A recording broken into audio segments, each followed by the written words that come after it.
Hi everybody, welcome back to my home office. We're going to talk this week about risk.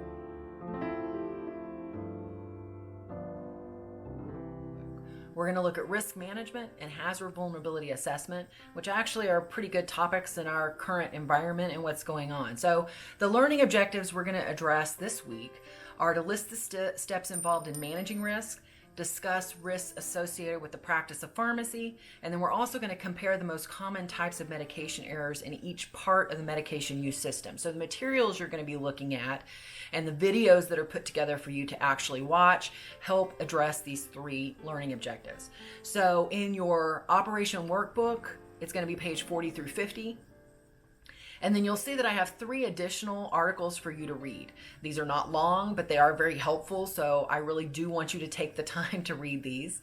And then you'll see some additional resources. So the American Society for Healthcare Risk Management and the Institute for Healthcare Improvement, they're medication error resources. So go explore those pages. You don't have to read everything, but it gives you another resource to tap into with material you might find very useful. Now, in terms of what you have due this week, it's really light on assignments, and so that's purposeful. Next week, I'm going to use up some of that extra time. But this week, you've got one discussion post that you need to make, and it's an individual one. So the original's due by Wednesday, and then your responses to 2 additional people is due on Friday. So I would go ahead and take a look at that discussion question so you can think through what that's asking you and then get into all the material. That will help you kind of better prepare as you move forward. So the American Society for Healthcare Risk Management, this is a really good group. Their mission is to advance patient safety, reduce uncertainty, and maximize value through management of risk across the healthcare enterprise. So they deal with all components of the healthcare enterprise and really pay attention to medical error and medication error. So they're a great one to kind of look at in terms of identifying risks you might face and some of the things that can be problematic. You know, the historical risk that we faced in community pharmacy and when we look at even hospital pharmacy are things like fire and theft, prescription filling errors. Medication error has always been a component of it, but there's a lot of new risk associated with the modern pharmacy practice.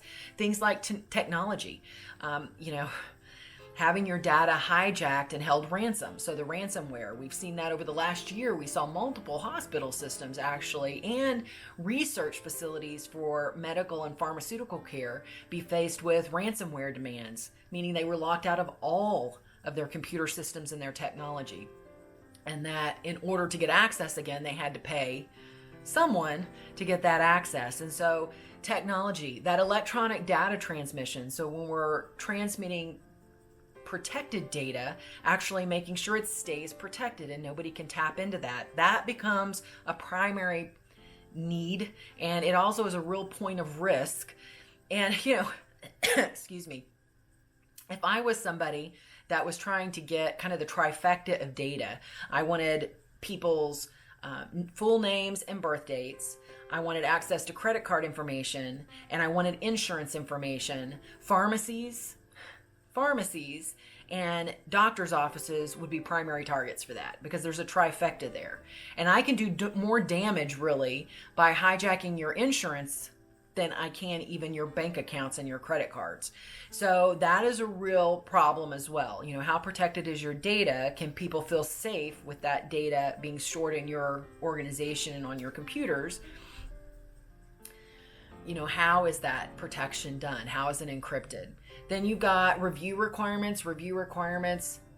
How am I supposed to handle review by the FDA? What does the State Board of Pharmacy require me to do in terms of reviewing scripts that go through? Protected health, private health information. HIPAA is a big deal, and you can inadvertently violate that, and inadvertent meaning not purposeful, but maybe training's not complete. And sometimes people just want the information and they don't really care that it violates someone's privacy when they demand it. And they don't think that, and this is something you need to be aware of. HIPAA and healthcare, but there are HR regulations. If as an employer you know people's private information and their healthcare information, you are also not supposed to share that. It can get you into trouble. So those are some of the issues, but practice is ever evolving. If you get practitioner status, what new types of risk will that add to your overall practice? What would that look like for you, and what would you need to be aware of? So when we start looking at risk and how to evaluate risk, which we have to do before we can manage it in any way, we can look at risk as the probability that a negative event will occur. We have some level of exposure to a hazard because of that probability of the negative event. And that's regardless of where the risk originates. If we look at the current situation in the pandemic, that is an externally occurring or originating negative event. Because of that, you still have risk associated with it. And this risk is not just hitting healthcare. This is something that's going to have a big impact on business continuity across all industry. And that's a new level of risk. And while plans for pandemics have definitely been considered, thought through, and simulations done about much of the preparation needed, even if advanced, you have to understand that preparing for something at this level is very difficult to do. And to prepare for all possibilities is difficult to do. But there's a process for risk management, and I'm going to go through the 4 steps of it. And then as you read through the notes and read these other materials, you'll start to see how different things happen at different areas associated with this. So the first is identifying the risks that you may face. Second's assessing. Then you've got controlling and reviewing. Now we're really this week going to focus much more on identification and assessment of those risks than we are in controlling and reviewing. So if we look at pharmacy process and risk, when I'm doing process evaluation, workflow evaluation, one of the things I am trying to do is eliminate the possibility of the risks associated with that.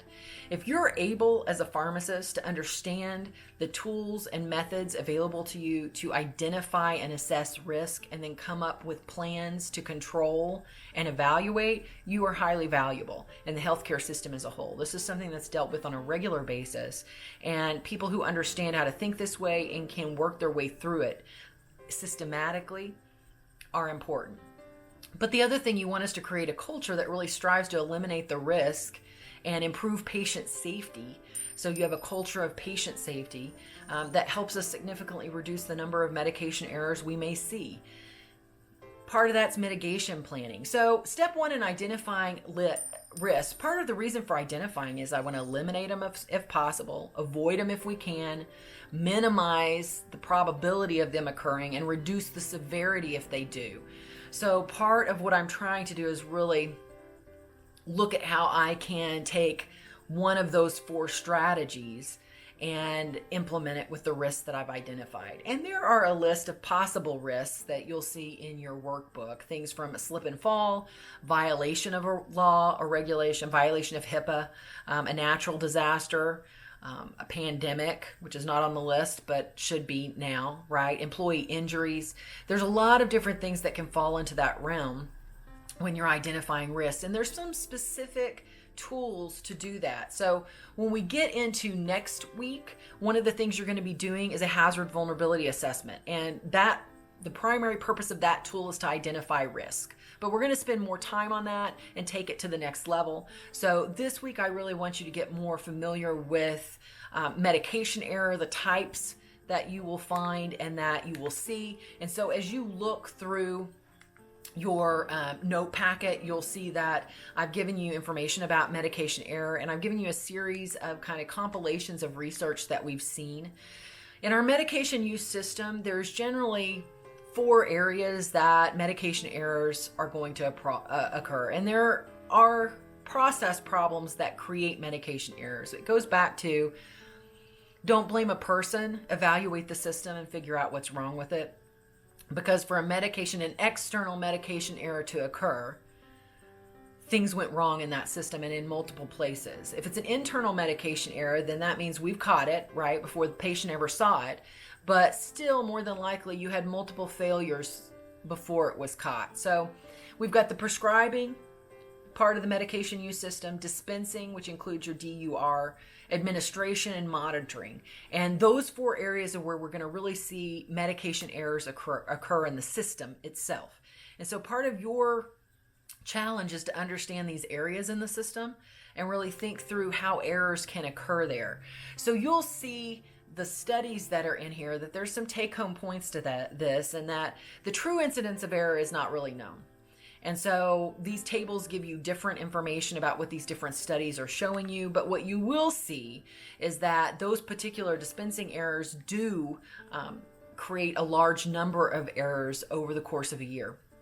So your discussion this week, part of what you need to do is look at how dispensing errors are going to impact you.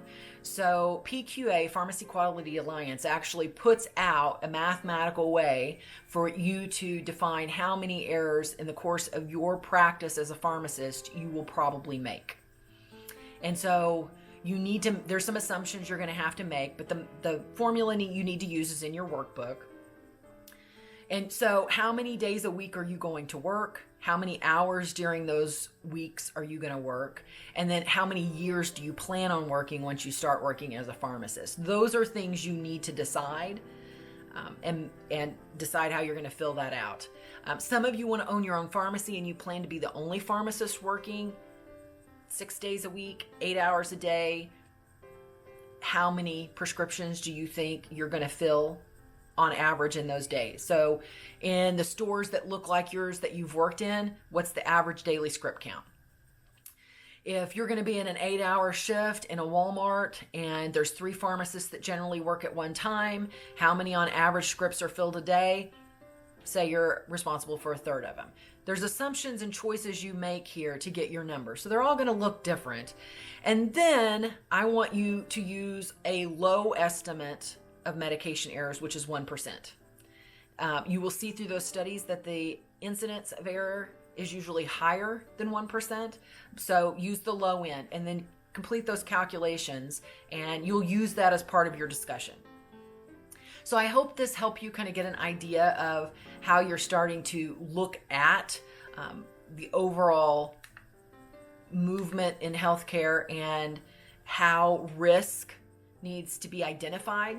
And then part of what you're doing with that calculation for yourself in terms of the number of errors is really thinking through an assessment of that risk, right? What is that going to look like? So we'll get into here in a second the assessment of risk and what you're actually looking at, which is frequency, severity, and time to probable impact. So, you know, if I'm really trying to decide and I've identified these areas, then I want to know what's the likelihood of this happen. How frequent could this happen?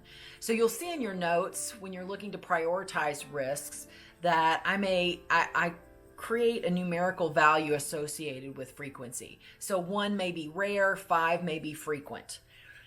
Severity, so potential impact. If this happened, how severe would the impact on our business be? So you might look at that as, well, what do I mean by impact? Well, I could say 5 is catastrophic. Catastrophic means we close our doors.